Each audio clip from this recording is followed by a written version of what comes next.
By the 19th century, the Russian Empire's expansion into Eastern Asia was encroaching on the Chinese Empire, ultimately forcing the ruling Qing monarchy to sign 2 treaties ceding Outer Manchuria to Russia. By the early 1900s, Russia was setting its sights further into Inner Manchuria and Korea. As a result, Russia was headed into a collision course with the rising power in the Orient, the Japanese Empire.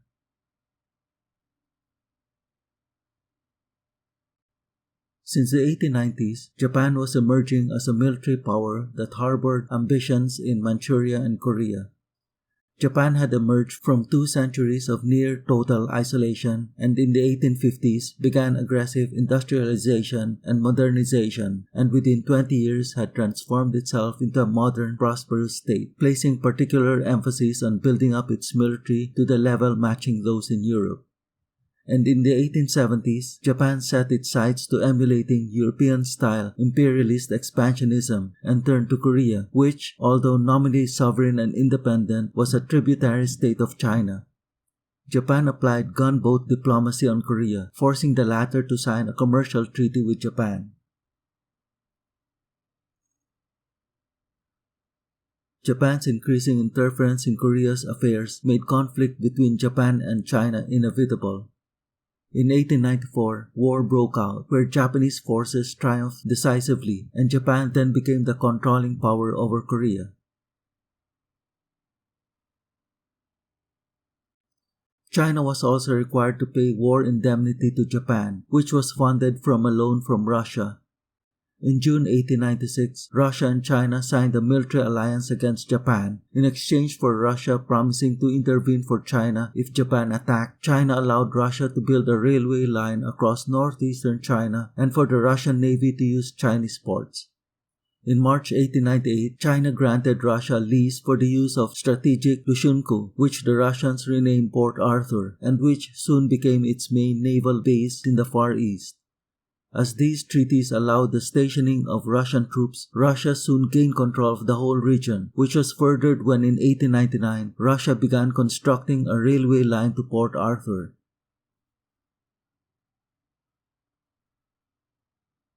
Meanwhile in Korea, in February 1896, increasing Japanese interference forced the Korean monarch to seek refuge under Russian protection, where he proclaimed the founding of the Korean Empire.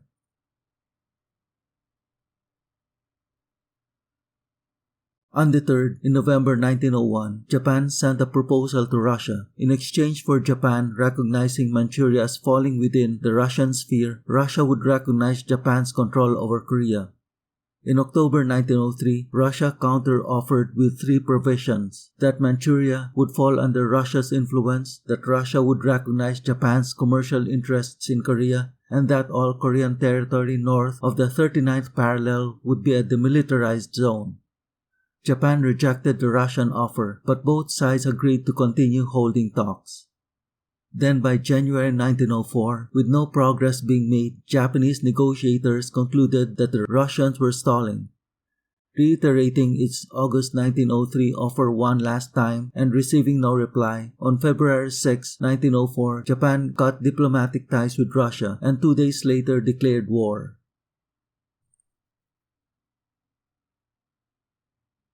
On February 8, 1904, Japanese warships attacked the Russian fleet at Port Arthur, leading to a 2-day inconclusive battle.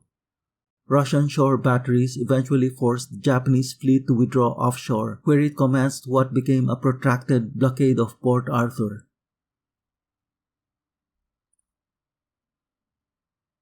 The Russian policy for Asia was for continued expansion into the Far East. The war was fought to determine mastery over Korea and Manchuria. Japanese planners envisaged its army to engage the Russians in land battles and for its navy to control the maritime waters, particularly the Yellow Sea, and to defeat the Russian fleet at Port Arthur. The Russian command planned a defensive strategy until the Trans-Siberian Railway would be completed, at which point the arrival of reinforcements would allow the shift to offensive operations.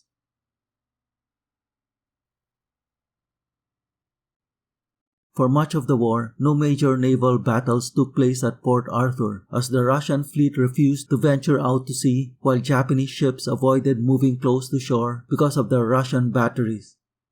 But in April and again in August 1904, Russian ships attempted to break out, but were forced to return to port after brief but intense battles with the Japanese fleet.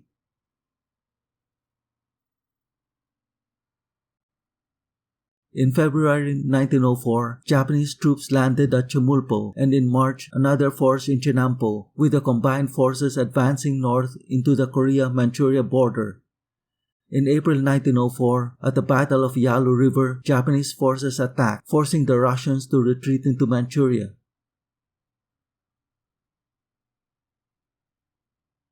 In May 1904, Japanese forces landed on the Liaodong coast north of Port Arthur, and in a number of battles on May 24 to 26, they captured Russian positions.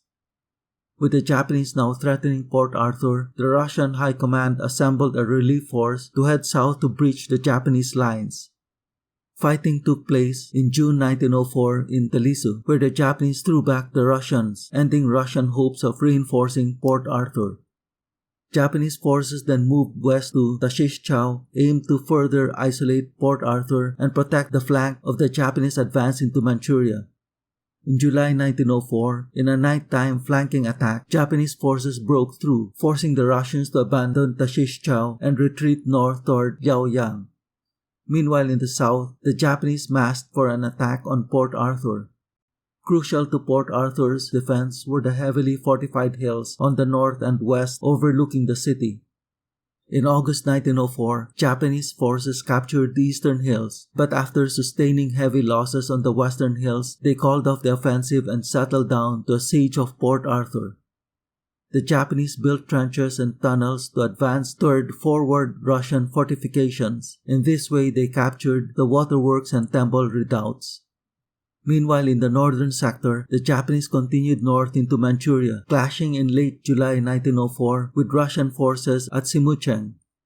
Again using a flanking maneuver, the Japanese broke through a weak section, and the Russians, threatened with encirclement, retreated north.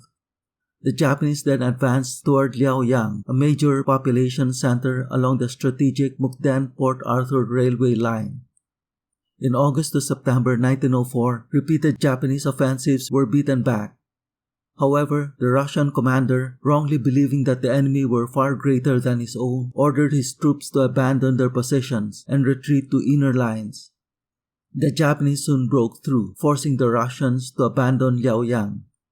As the danger to Mukden now loomed, a Russian force headed south to stop the Japanese advance. However, the Japanese command secured a copy of the Russian battle plan. As a result, in the ensuing clash in October 1904 near the Shahu River, Japanese forces stopped the Russian offensive. Meanwhile, in the battle for Port Arthur in November 1904, Japanese forces made a determined effort to take the western heights, particularly targeting 203-meter hill, which was strategically overlooking Port Arthur. The Russians were determined to hold this vital hill, leading to intense fighting for several days. By early December 1904, the Japanese had secured the hill, where they mounted powerful artillery guns and opened fire on the harbor below. Also in December 1904, using their ever-widening trenches and tunnels, Japanese units detonated explosives on the walls of Russian fortifications. On January 5, 1905, the Russian commander in Port Arthur surrendered, bringing the 9-month battle to an end. Meanwhile at Mukden, the Russian command rushed plans to launch another offensive on Japanese forces now positioned just south of the city. However, the Russian plan was leaked to a foreign news outlet, which soon reached the Japanese. In the ensuing battle in January 1905, the Russian offensive initially made progress, but which was unexpectedly called off, allowing the Japanese to counterattack and force the Russians to retreat. In early February 1905, Japanese forces attacked Mukden, breaking through both flanks of the Russian lines. Faced with encirclement, Russian forces abandoned Mukden and retreated north. In the aftermath, the Japanese gained control of Southern Manchuria. Despite these losses, Russian forces remained relatively potent, and Tsar Nicholas continued to believe in an eventual victory in a protracted war, particularly since the Trans-Siberian Railway was now completed and reinforcements could be sent to the Far East. However, these hopes were dashed at the Battle of Tsushima. In October 1904, in the midst of the Japanese siege of Port Arthur, the Russian Baltic Fleet set off for Asia, its 7-month voyage traversing halfway across the globe through the southern tip of Africa. While in transit, in January 1905, the Russian fleet received information that Port Arthur had fallen and was ordered to head for Vladivostok instead, reaching the Tsushima Strait located between Japan and Korea in May 1905. There, the Japanese fleet prepared to do battle in a decisive showdown. In late May 1905, in the Battle of Tsushima, the Japanese Navy scored a stunning one-sided victory.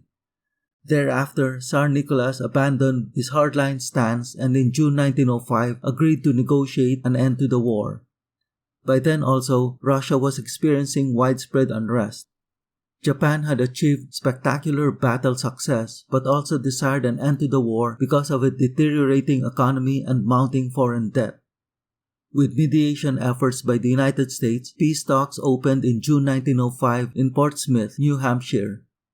Hardline positions by both sides led in June to Japanese forces seizing Sakhalin Island.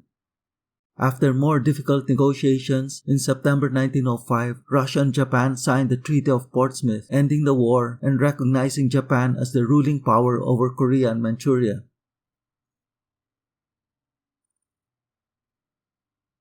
Despite its defeat, Russia continued to be regarded as a major European power. Its greatest loss in the war was its prestige, having been humiliated by a small Asian nation and one that had only recently modernized. For Japan, it became the supreme power in East Asia, and its status as an equal of the major powers was affirmed.